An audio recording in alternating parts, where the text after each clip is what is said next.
Hi, I'm Dr. Neal Barnard. Today we're going to be talking about weight control and designing a menu for maximal weight control. But first I've got a couple of preliminaries. You know, so often when we talk about food, we get into guilt. Foods are sinful and decadent, and if we have a slip, we describe it as if it's some terrible moral failing. I understand that, but can we agree that for now we're just going to set all of that moralizing aside, and instead we're going to focus just on biology, okay? Sound like a deal? All right. Where are the calories in the foods we eat? This is a very important point. Fat is the densest source of calories in all the foods we eat. If I take a gram of fat, now a gram is not very much. A gram is about a 28th of an ounce. A gram of fat has 9 calories. Well, a gram of carbohydrate, let's say it comes from rice or bread or potatoes, it has only 4. It's got less than half the calories of fat. So if you want to avoid the most dense source of calories that there are, you want to avoid fats. That can be animal fat and it can be vegetable oil. Let's take a lesson from Japan. If we look at the Japanese diet, it's based on what? Rice. Rice is the staple in a traditional Japanese diet, along with noodles and vegetables. Not much meat, maybe none at all in some religious traditions. No dairy products. You don't get cheesecake in a Japanese restaurant.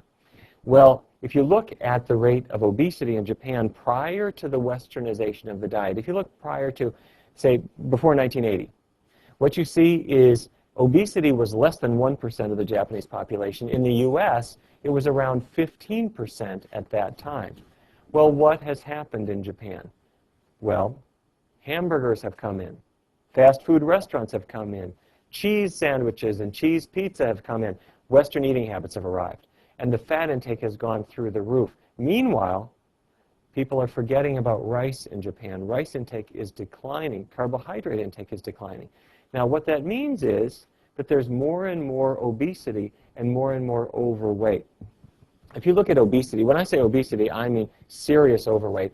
That's gradually inched up, but where we've seen bigger changes is in the moderate overweight, where individuals are not obese, but they're heavier than they should be for good health, and that's going up and up and up the more the diet has westernized. So what this tells us is that carbohydrate isn't really the problem. The problem is fat. Fat has 9 calories in every gram, and you want to get it out of your diet. Okay. Now, the leanest beef is about 29% fat as a percentage of its calories. Okay, we want to cut that down. Well, what if I switch from beef to chicken?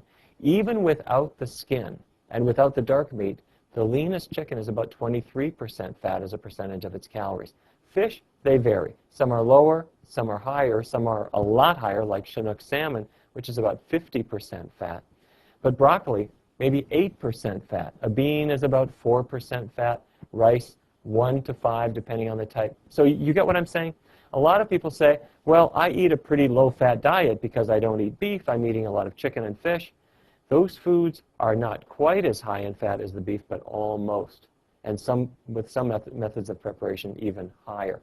But the power foods, the foods that are really low in fat, are the vegetables, the beans, the whole grains. And they're going to be your best friend when it comes to weight control. So let's just review. How many calories are there in a gram of beef fat? Anybody? You got it, 9. That's right. How about chicken fat? Same story. It's fat, 9 calories in a gram. How about fish oil? Yep, that's right, 9. How about peanut oil?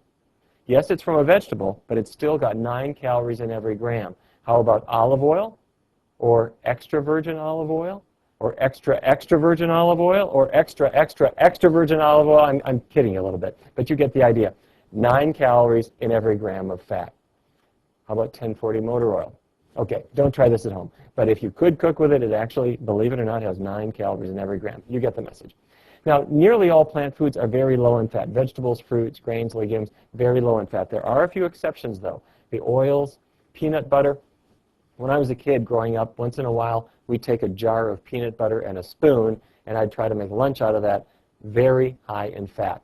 Seeds, olives, avocados, a few of the soy products are high in fat. And so if weight is an issue for you want to be very careful about that. So fat is the densest source of calories. The second is sugar.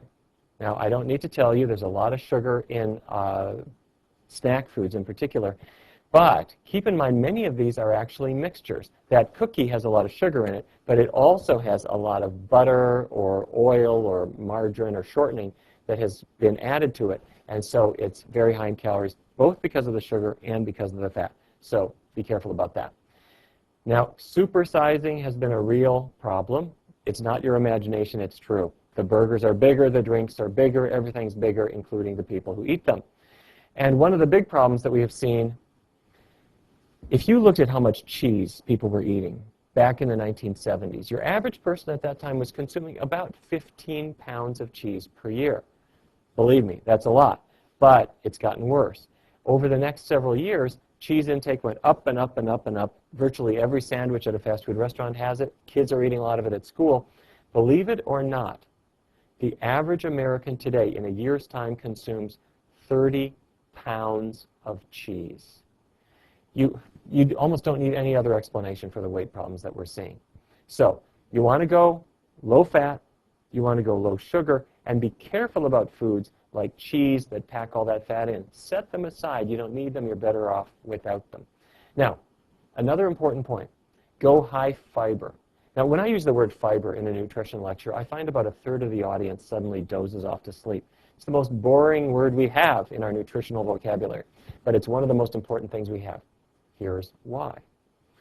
Fiber is plant roughage. Fiber fills you up, but it has almost no calories. So if I get fiber from beans and vegetables and fruits, it fills me up before I've actually eaten as many calories as before. Where do you find it? You find it in beans and vegetables and fruits. And instead of white bread, choose whole grain bread. And instead of white rice, have the brown rice that preserves all of the fiber in it. Now, I'm going to give you a number. This will not be on the test, but I want to give you a number. Every 14 grams of fiber you consume as part of your daily routine will reduce your calorie intake by 10%.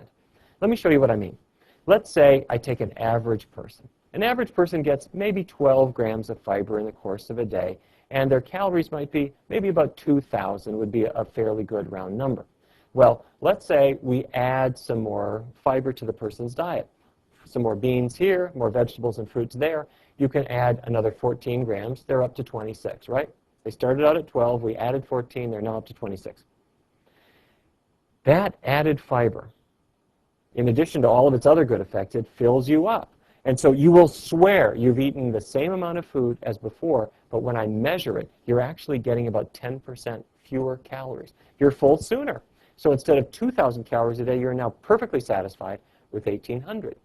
And you notice, you know, my belt line is a little bit looser. I stand on the scale, I weigh less. It's because the fiber is filling you up, tricking your body into thinking you're eating as much food as before when in fact you're eating less. Let's take it a step further. Let's add 14 grams more. Instead of 26 grams a day, let's go up to 40. Well, now we can take 10% more off our calories. Why? You're just fuller sooner. So when I'm on a diet that's based on plant foods, it's low in fiber, it's low in sugar unless you add it, and let me say this again. It's low in fat, it's low in sugar unless you're adding sugar, but it's high in fiber to fill you up. Well, where do you find the fiber in foods? Okay, beans, a half a cup of beans has about 7 grams of fiber. A typical vegetable, broccoli or others, if I have a cup serving, it has about 4. A typical fruit, about 3. An apple or an orange would be a good example.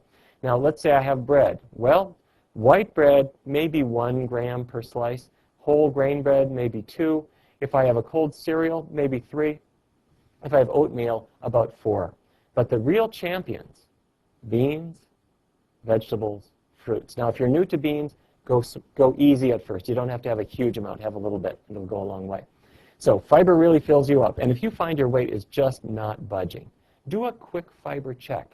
Just look, how many bean servings have you had in the past 24 hours? Give yourself 7 grams of fiber for every half cup of beans.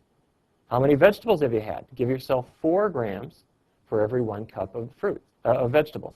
Give yourself 3 grams for every fruit serving that you had. You add it up. If you're below 40, bring the fruits, bring the vegetables, and especially the beans back in your diet. Your fiber intake will rise. Your weight will fall. Okay. So the last thing about controlling our weight is be careful about evening eating. For a lot of folks, night is when our refrigerator becomes magnetic. I want to give you a couple of tips.